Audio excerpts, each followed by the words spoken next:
What is kyphoplasty? Kyphoplasty is a minimal invasive procedure which helps in dealing with the compression fractures of the spine.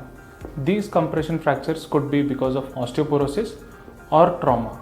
How does kyphoplasty help us? So kyphoplasty is a minimal invasive procedure wherein we put in a balloon to create a space for the cement to go in.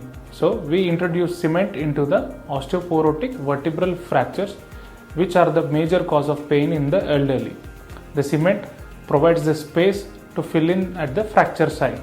This procedure is a minimal invasive procedure which can easily be done in 15 minutes, and the patient is pain free and can be mobile in the next day on their feet and can go home. It is a daycare procedure wherein we can treat the osteoporotic compression fractures easily.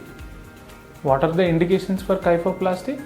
Usually we see osteoporotic vertebral compression fractures in elderly women, elderly males, and also in few people with trauma because of a trivial fall.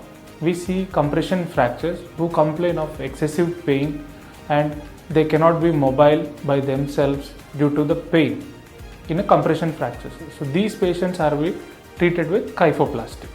Vertebroplasty. Vertebroplasty is a procedure of introducing cement into the osteoporotic vertebral compression fractures. What is the difference between vertebroplasty and kyphoplasty? In kyphoplasty, we try to increase the height of the fracture by introducing a balloon and then introducing the cement. In vertebroplasty, we directly introduce the cement to occupy the fracture space so that there is immediate pain relief.